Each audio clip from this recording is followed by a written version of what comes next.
Laura Simpson, any on there that you are familiar with that you've heard before? Oh, no. Tables K and L. Sorry. Sorry, if I was confusing, I didn't mean to. So on table K and L, how about look at just table K? Anything on there? Ring a bell? You've heard it before, seen it before? Hydrochloric acid, good. Anything else?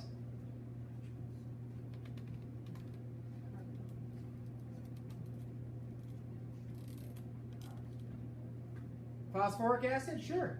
Yeah, you might drink that sometimes, actually. I don't know. You drink soda? All right, then you don't drink it. Phosphoric acid's in soda. Yeah. There's another one on there. I just talked about. There's two on there we talked about before besides hydrochloric acid. Morgan, what's the other one? Carbonic acid. Do you drink soda? Sometimes. That's in soda too. It's basically just dissolved CO2. That's in your blood. You have carbonic acid in your blood. Whoa, why do we have acid in our blood? What? Oh my God. We're gonna melt from the inside out. It's a terrible thing to say as a chemistry teacher. Acids don't melt things; they react with things. Totally different. So I should punch myself. That was stupid to say that. But anyways, you guys are ruthless. So why is there carbonic acid in our blood? Because nature. That's right. Because you have a certain pH in your body. That pH has to be maintained. It has to be in balance. It has to maintain, think balance. What's a word in chemistry? Equilibrium. Equilibrium, very good. You have to have a certain equilibrium in your body. So you need dissolved CO2 to maintain a certain pH. Anyways, carbonic acid is that acid. It's also in any carbonated drink has carbonic acid in it. It's just dissolved CO2. And then ethanoic acid is yellow. That's vinegar. That's at the bottom there. Okay. So notice that the only organic, the only two organic acids on there, carbonic acid and ethanoic acid. Those are the only two you need to know. All the other ones are called inorganic because they don't have carbon. Okay. So what do we already know about acids and bases? Let's write some things down. So acids over here, bases over here, and then I will give you the definition of the two types called Arrhenius and Bronsted-Lowry. We'll get examples, and then that's going to be it for today. If there's time, I got some stuff up here to show you some pretty colors. We'll see. All right. So, anyways, that's table K. That's your acids. What do you guys know about acids already? Anything from just living life? Hey, Marcy. Anything you guys think you know? What do you think you know? Let me talk to you quick after class. Okay. And we went through the worksheet, Marcy, all the answers, so you can just get that from one of your people. Certain acidic foods taste similar. Oh, okay. Acidic foods taste similar. Good, but that's very generic. Like kind of a. So I know. That's good. No, that's good. Give me. What do they taste like? Please say the right word. Tart. Yes, I'll give it to you. Tart. It's a good word. It's not. I don't use that word enough. Tart. What's another word for tart? Sour. Sour is like the regents term, but yeah, if you want to write tart down, go ahead. Acids have a sour taste. So food that is acidic, which almost everything you drink is acidic, by the way. Yes, everything you drink is acidic. Some foods you eat are acidic, and they're sour. Okay, sour taste to it. Someone give me an example. Tart guy. Oranges. Oranges, yeah, fruits. All fruit has fruit juice, which is acidic. Basically acids, okay? So sour taste, good. What else do you guys know about acids? What? Something to do with the pH scale. What is the pH scale? What does pH stand for? It's actually a debate over this. You can look in textbooks and get different answers.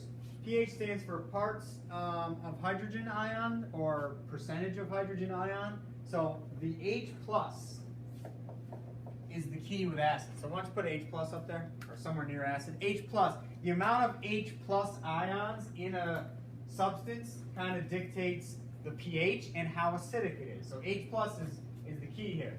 So it gets confusing now. The more H pluses you have, the more acidic it is. But does anyone know how the pH scale works? What's the range? Does anyone have a concept? or maybe what 0. water is. What's neutral pH? 7. 7. Good. So 7's the middle. That gives you a hint. So what's the range? 14. Yeah, 0 to 14. So 0 to 14, acids have low pHs. So from 6.9 to 0. So acids have a pH, we'll just say 0 to 7. Technically 7 isn't an acid or a base, it's neutral. Okay, but the pH range is 0 to 7. So the more H+, the higher the H+ concentration. And remember, concentration is used with brackets sometimes, so that means concentration. So the higher that number, the lower your pH is. There's math involved there. That's why that makes sense. So I'll teach you that. Probably not today, but next week. So anyways, good slide. pH 0 to 7. Anybody know anything else about acids? People think acids are really dangerous or really bad. Well, they can be. Why? What do? They react. They react with lots of things. Give me a word. If I poured concentrated hydrochloric acid on my arm, what do you think would happen? Your arm would hurt. Don't say melt. It wouldn't melt. Dissolve. Dissolve. It would, yeah, there would be maybe like a chunk missing. Okay, it's gross. What's that called? There's a word for that. Starts with a C. You might see it on like one of those labels, like on the side of a truck. Or corrosion, corrosive. Yeah, acids are corrosive. I think that's how you spell it. I'm really bad with that word. Corrosive. Yeah, corrosive means it'll eat through things, eat through tables, eat through arms, fingers, eyeballs.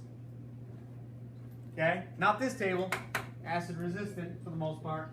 But yeah, it's corrosive. It means it reacts very well. Will eat things. Anything else you guys know about acids?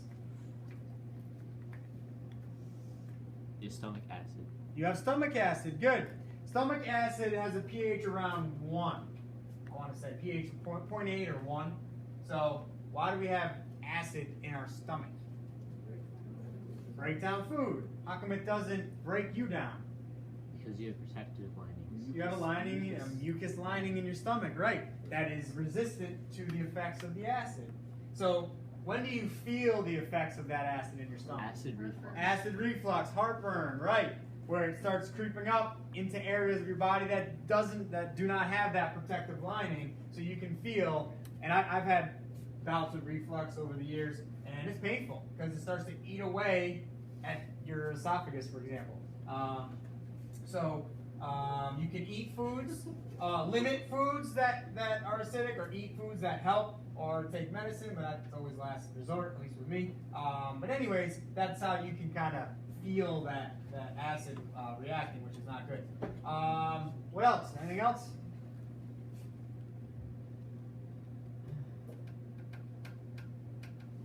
Well, back to the reflux thing. If I have a little bit of heartburn, and I want to get rid of it quickly, what could I take? Well, who said that? Tums. What else? Drink a fire extinguisher. Just word it right, yeah. You might suffocate first. Have open parts. Tums, Rolaids, Mylanta, Pepto-Bismol, any of that stuff. Guess what those things are made of? Acid. Bases. Right. So bases, when they come in contact with acids, do this. Give me a word. Starts with an N. Neutralize it. Good. So look at table L. What bases have we talked about that you recognize? Aqueous ammonia. Ammonia. Good. What else? Sodium hydroxide we've talked about. Calcium hydroxide. Calcium hydroxide. Yeah. Tums has calcium hydroxide in it. And that's why you can get like a decent amount of calcium from eating Tums. So in fact, I've known people who eat Tums every day for the calcium. I'm like, it's probably a better way to do that. But because you don't want to neutralize too much stomach acid, because then you won't digest food right, and then you're having a whole other list of problems. So anyways, yeah. So those are some common bases. And what do we know about bases? I'm going to kind of speed this up a little bit. Bases tend to be bitter. Okay, bitter taste. Bases are actually slippery. So if you were to spill acid on your hand, it would just hurt and it would feel kind of like water.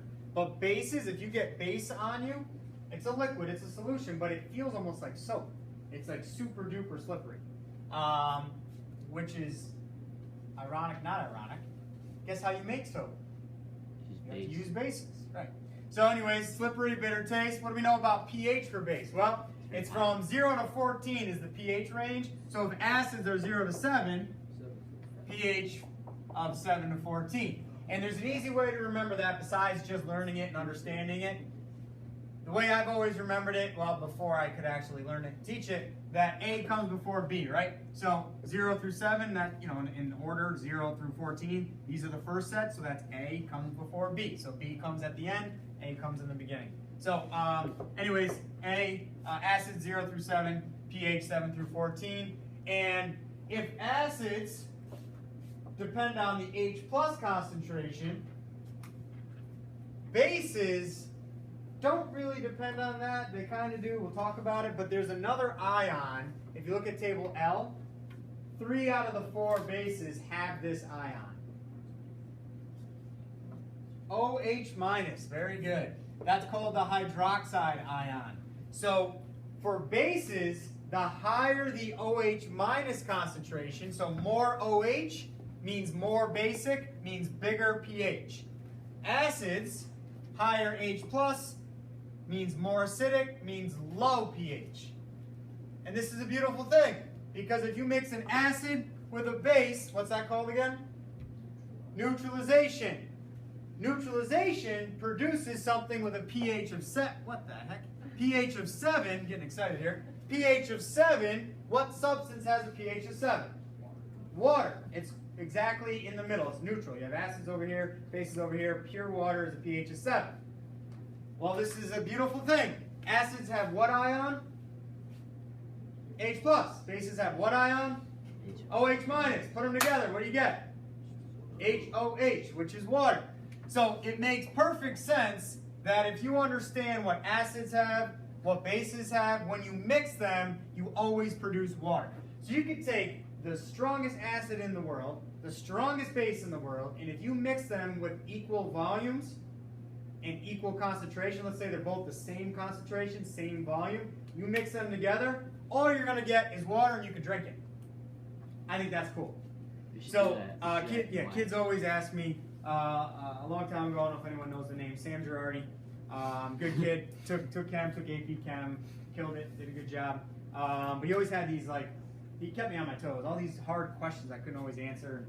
This one was a little easier, but he said, can you lay me on the ground and take hydrochloric acid and sodium hydroxide, pour them into one stream into my mouth and create water? I'm like, no, Sam, I'm not going to do that. But he's like, would it work? I'm like, yeah, it would. But if I poured it perfectly, you know, that's ridiculous. I'm not doing that. But technically, you could do that because as soon as they touch each other, they create water. So I'm kind of giving you an overview of acids and bases and see what you guys kind of already know. Right now, I'm going to define Arrhenius and Bronsted-Lowry, and then make sure you know how to do the homework. And then that'll be it for today. I'll definitely not get to this today. Last thing I forgot. Acids will eat through your skin. Bases will too. Some people, I guess we'll say normal people who don't know a lot about chemistry, they don't really understand that. People think bases aren't as bad for you as acids. They're just as bad. Just as bad. So corrosive as well. So that's important to understand. Both will attack your skin. Okay, for different reasons though, and we're going to learn about that. All right, so let's erase that here, and let me give you the 2 types of acids and bases you need to know, and that's what the worksheet is on. All right, here we go. So the first type of acid is called the Arrhenius acid. The Arrhenius theory is what it's called. So this was the first acid-base theory. First acid-base theory. And what Arrhenius said is that any substance that releases an H plus ion in solution, so any substance that releases an H plus ion in solution is called an acid. And then he said for a base, any substance that releases. Now another way to say, instead of releases, we could say produces. So if you dissolve something in water and it produces or releases, that's kind of the same thing. An H plus, that's an acid. A base is the OH minus. So any substance that releases an OH minus ion, I'm just going to get a marker here. So any substance that releases an OH ion in solution is a base. I should have capitalized it, but that's what Arrhenius said. So if you look at tables K and L, table K, every single acid on table K starts with an H. It loses that H when you put it in water, and that H floats around as an ion, H plus. If you look at the bases on table L, the first three all have the OH minus. NH3 technically gets an OH as well. I don't know if you remember what I said in lab about that a while ago, but I'll explain it. So anyways, they all have an OH minus that they release in solution. So that was kind of the original definition of acids and bases. The problem with this, and especially if you take AP Chem, this is like a pretty long unit, and we learn a lot about acids and bases, but this doesn't really work for a lot of substances that are still acidic and basic.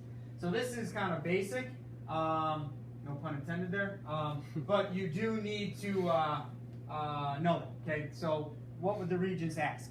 Which of the following is an Arrhenius acid? Guess where you look? Table K. They rarely give you one on rarely give you one on the regents that isn't on table K. Which of the following is an Arrhenius base? You go to table L, but really you're looking for, does it have an OH and does it have an H plus? All right, and that's the key. So that's the Arrhenius theory. I'm going to give you a couple more little pieces of information, then I'll teach you the second theory, and then I'm going to have you get the homework out to make sure we can do that. All right, so that's the gist of the theory there, the Arrhenius theory. And there's a couple more things we have to put here to make it more clear. So in order for it to be an Arrhenius acid, it has to have that H plus. So first of all, besides organic acids, so if you look at table K, look at the bottom there, CH3COOH, which is ethanoic acid, or the other way to write it is HC2H3O2. So if you're not with me, I'm at the bottom of table K. So everyone go there. Last one on table K. Besides the organic acid there, you're always going to see the H in front. So in other words, CH3COOH is still an acid, but the H is in a different spot. It's at the end of the compound there. So I just want to make that clear. Everyone else, you're always going to see that H in front. The only other ones that you might see on a regents or a test, a lab, or worksheet that isn't on table K are the other halogens. So I just want to write these. So HF, HBr, and HI. Those are also Arrhenius acids that are not on table K. I highly doubt you'll see any acid on the regents that isn't on table K that isn't, and also isn't one of those three. So those three, so any of the halogens with hydrogen are Arrhenius acids. And what happens in solution, so I'll just pick, I'll pick HCl. What happens in solution is if you take HCl and you put it in water, because this has an H plus and a Cl minus, it breaks apart in water. What's that called? Not dissolving, the other word, where you see the ions floating around. Dissociation, very good. So this dissociates into H plus AQ and Cl minus AQ. So as a result, acids and bases actually are electrolytes. It's an electrolyte. Who remembers what an electrolyte is?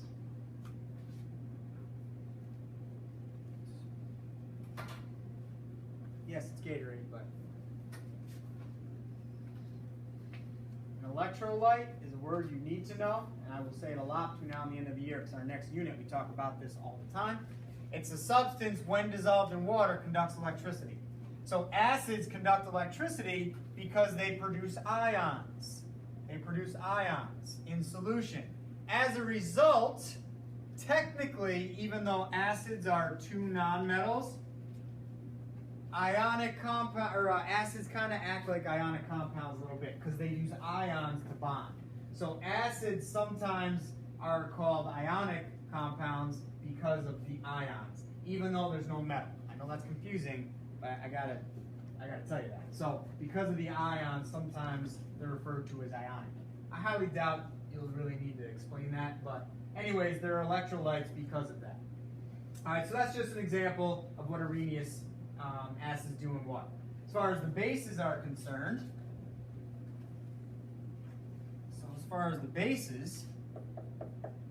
any metal in group 1 and 2, bless you, any metal in group 1 and 2 with OH is considered a base, an Arrhenius base. So if you look at table L, there's only 3 examples: NaOH, KOH, and CaOH2.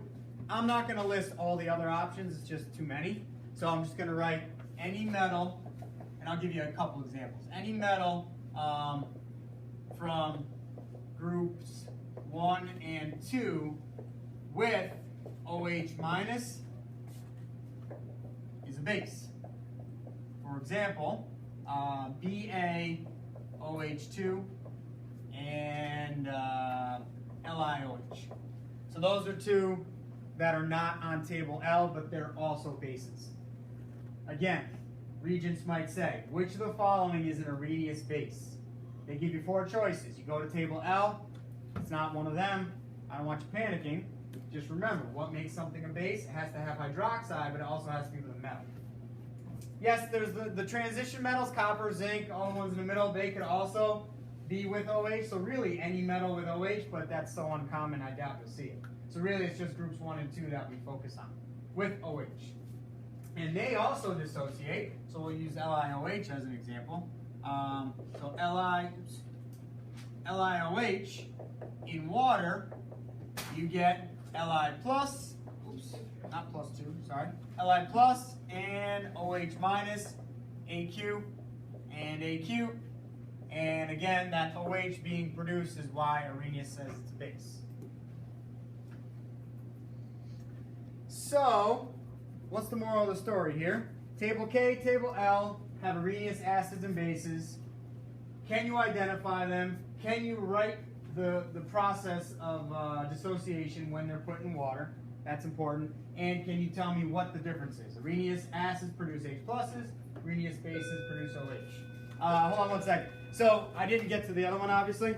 So you don't have to do the Bronsted-Lowry. Just the Arrhenius theory worksheet, all right?